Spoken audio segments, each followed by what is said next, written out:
Bəzən deyə bilərlər ki, nə əcəb iddianız var. İmam Hüseyn orada zülm çəkib, öldürülüb və sən də burada xutbəyə qulaq as, ağla, sinə vur və denən ki, mənə cənnət vacib olacaq, mən cənnətə gedəcəm. Belə asan olur? Bəli. Deyim mən, necə olur? O prosedur deyim necə olur? Səni yəqinə çatdırım. İnsanın dünyada bədbəxtliyinə səbəb olan amil onun nəfsidir. Nəfsdir ki, ya günahlara tərəf aparır insanı, ya da ki, insanı yaxşı əməl etməkdən saxlayır. Nəfsdir. İnsanın bir nəfsi var, bir fitrəti var. Fitrət nədir bəs? Fitrət isə kamala tərəf olan meyllər toplusudur. Fitrətdə çoxlu meyllər var yaxşılıqlara.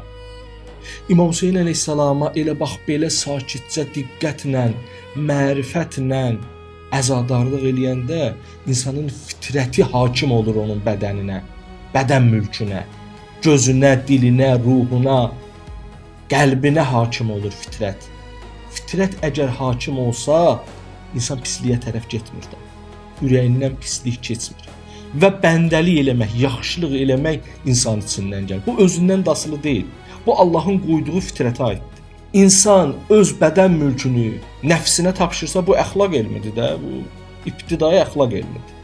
İnsan bədən mülkünü nəfsinə tapşırsa, vəssalam, o onu aparacaq çirkinliklərə tərəf.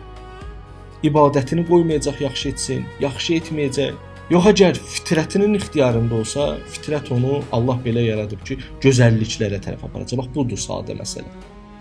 Budur. Belə deyil ki, oturduğuna görə, məclisdə oturduğuna görə Allah yazır və möhür vurur ki, bunu mən aparacaq. Bu səbəb nəticədir. Yaxşı əzadarı ora çatdırır. İmam Hüseyn məclislər. Yaxşı əzadarlıq eləsə kimsə ora çatdırır. Bu təbii bir nəticədir. Ona görə də asandır, bəli. O məclislərdə, İmam Hüseyn məclislərində qəşəng təhvil almaq, qəşəng ağlamaq, riqqətə gətirmək ruhu, ruha icazə vermək, bəli, ruhu fitrətini insanın bədən mülkünə hakim eləyir. Ondan sonra insanın pisliklərə qarşı meyli olmur, insan içindən pislik gəlmir və insan ibadətə, bəndəliyə meyllənir. Budur, prosedur budur, açması budur.